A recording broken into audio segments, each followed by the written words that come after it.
नमस्ते दोस्तों, फिर एक बार दीप गजबे इंपीरियल फिल्म्स प्राइवेट लिमिटेड से आज हम लोग एक परफेक्ट स्टॉर्म में हैं। आपकी ज़िंदगी मेरी ज़िंदगी, आपका फाइनेंस मेरा फाइनेंस, सारा स्टेक पे है और किसी को कोई समझ में नहीं आ रहा कि क्या चल रहा है। पर स्टिल ऐसे इसमें भी हम लोगों को समझना पड़ेगा कि सही में चीज़ें कैसी है और ये चीज़ें कहाँ जा रही है। सो चलो देखते हैं कि देश कहाँ जा रहा है। ये जो समय आया है ये है एकदम अनप्रेसिडेंटेड टाइम। तो पास्ट में जो है वो पास्ट मेडिकल क्राइसिस हुए हैं, सार्स, एवियन, इबोला, जीका या और भी चीज़ें।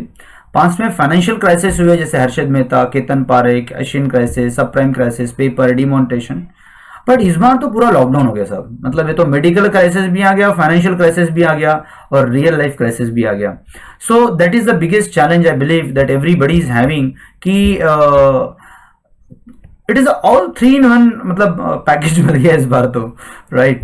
बट ऐसे इसमें देखते हैं कि इनमें सबसे ज्यादा असर किसको पड़ेगा और सबसे कम असर, बिकॉज माहौल तो खराब है लेकिन किसी को ज्यादा असर किसी को कम असर। असर तो सबको पड़ेगा बट कम ज्यादा।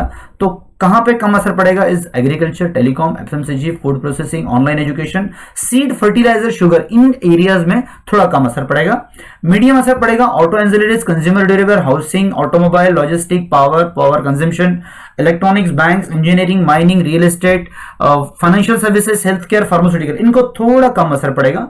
सबसे ज्यादा असर पड़ेगा एविएशन, होटल, थोड़ा लोग कम आना जाना करेंगे, माइक्रो फाइनेंस, टेक्सटाइल, लोग कपड़े थोड़े से कम पहनना चालू करेंगे, पोर्ट्स, सी फूड्स, एमएसएमई और रिटेलिंग। यहां थोड़ा हमको लगता है कि असर जो है वो थोड़ा कम पड़ेगा। बट ऐसे इसमें हमारा देश का हाल क्या है?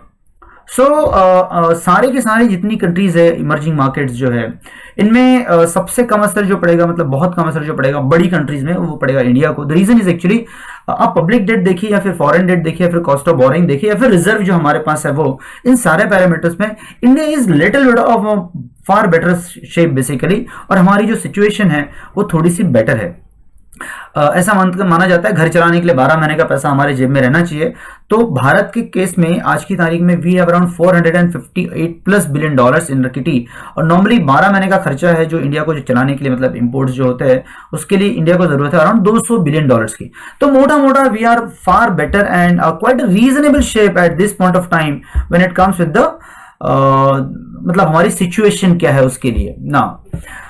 एक दूसरा देखते हैं कि करंट सिचुएशन कोरोना वायरस के ट्रीटमेंट पे कैसा है। तो मोटा मोटा 80% चांसेस है सक्सेस के, ऐसा ऑक्सफोर्ड ने बोला है। पूना की सीरम भी जो है वो कोरोना वायरस का मेडिकेशन लेके आ रही। 86 टाइप की अलग अलग कंपनियां जो है वो अराउंड मान के चलिए कि मेडिसिन बनाने के ऊपर काम कर रही, अलग अलग तरीके से काम चल रहा है। But yes, that is the ultimate goal कि आपका वैक्सीन आ जाए। नाउ ऐसे इसमें हमको कहां पे फायदा होगा ये समझ लेते हैं। Lower oil price, lower trade deficit with China, fiscal stimulus, monetary stimulus. RBI ने कट ऑलरेडी रेट कट किए हुए 7 लाख करोड़ जो है बैंकों ने जो है वो आरबीआई के साथ लेंडिंग करके रखा हुआ है, जिसमें उनको 3.5% का ब्याज मिल रहा है। Higher capital allocation from the global investor, उनको कहीं ना कहीं पैसा डालना है तो देखेंगे कि पैसा कहां डालना है। एफपीआई थ्रू फ्लो जो आएगा एमएससीआई और एफटीएसआई से, मतलब इंडिया का जो वेट है वो मॉर्गन स्टैनले कंपोजिट इंडेक्स पे और एफटीएससी के ऊपर जो है वो थोड़ा सा बढ़ा हुआ है, तो वहां पे जो है फ्लो इंडिया में आने के चांसेस है।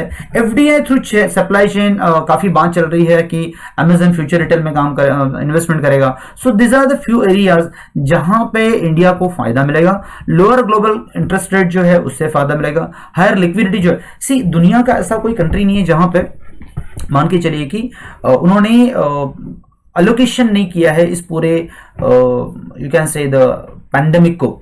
सो अगर उन्होंने इस महामारी में अपना अलोकेशन दिया हुआ है तो होगा क्या कि पैसा किसी न किसी रूप में आपके देश में आएगा। सो ये एक अपॉर्चुनिटी है जहां पे हम लोग इस अपॉर्चुनिटी को टैप कर पाएंगे। सप्लाई चेन डिस्ट्रप्शन जो है कंपनीज के थ्रू चाइना टू इंडिया, वो भी एक बहुत बड़ी अपॉर्चुनिटी है, ऐसा मोटा मोटा मानना है। इसमें आरबीआई क्या कर रहा है, तो आरबीआई इसमें साहब रिवर्स रेपो स्लैश किया है 25 बेसिस पॉइंट से 3.75% का इंटरेस्ट रेट है। 50,000 करोड़ जो है एमएसएमई एनबीएफसी से ले दिया हुआ है, 50,000 करोड़ जो है एमएफआई के लिए दिया हुआ है। स्पेशल इन्फ्लुएंस 50,000 करोड़ का नाबार्ड, सिडबी और एनएचबी के लिए दिया हुआ है। बैंकों को जो है वो एग्जेम्प्ट किया है डिविडेंड मेकिंग 2019-20 के लिए। लिक्विडिटी का रेट जो है कवरेज रेशो जो है उसको बढ़ा दिया 80% से 100% के लिए। साथ में 90 दिन का जो एनपीए का नॉर्म था उसको रिलैक्स कर दिया है। तो आरबीआई भी जो है वो काफी विजिल है, काफी ध्यान देके इन सारी चीजों को कर रही है। अब इंडिया के लिए और एक क्या गुड न्यूज है, तो यूएस जो है अपनी कंपनियों को सपोर्ट कर रहा है India as a alternative destination देखने के लिए rather than China. Now global firms भी जो है वो थोड़ा सा चाइना से इंडिया की तरफ शिफ्ट करने के बारे में सोच रहे हैं। और सबसे इंपॉर्टेंट चीज basically negative views in China continues to grow news. ये ग्राफ देखिए आप, चाइना के बारे में जो निगेटिव न्यूज है वो कंटिन्यूसली जो है वो बढ़ रहा है। अभी ये समझ में तो आ गया, लेकिन यहां देखते हैं कि यहाँ पे करेक्शन के बाद जो है रिटर्न्स कहाँ पे आते हैं। तो हिस्टोरिकली पोस्ट करेक्शन जो है वैल्यू थीम में काफी रिटर्न आया हुआ है। एमएससीआई इंडिया वैल्यू इंडेक्स हमेशा ने इसने आउट परफॉर्म किया है इन एमएससीआई ग्रोथ इंडेक्स को। वैल्यूएशन सब देखिए ऐसा है कि हम लोगों को स्टॉक तो समझ में नहीं आएगा, लेकिन एक चीज है, चीजें महंगी है कि सस्ती है, ये चीज आप और मैं पक्का दोनों फाइनलाइज करते हैं। तो ये देखते हैं कि चीजें महंगी है कि सस्ती है। तो 2005 से लेकर 2020 15 साल के टाइम में आज की तारीख में चीजें सस्ती बहुत है। तो ये जो चीजें सस्ती है, कितने दिन तक चीजें सस्ती रहेंगी, एक बहुत बड़ा क्वेश्चन है। बट ये चीजें सस्ती रहने के बावजूद एक सबसे इंपॉर्टेंट एस्पेक्ट जो है वो ये है कि ये जो एलिफेंट है भारत नाम का, ये डांस करेगा कि नहीं करेगा। और ये अगर भारत, तो सबसे बड़ा जो रिस्क है या फिर सबसे बड़ा जो इंडिया का जो रिस्पॉन्स है, one of the first country जिसने डिसीजन लिया था कि इसको फटाफट लॉकडाउन करना है। लोएस्ट डेथ रेट था आज की तारीख में हमारे देश में। We are displaying the statesmanship. हम लोग जो है वो एक बहुत बड़ा हाइड्रोक्लोरोक्विन के एक्सपोर्टर है। हम लोग पूरी दुनिया में जो है हाइड्रोक्लोरोक्विन जो है वो सप्लाई कर रहे हैं।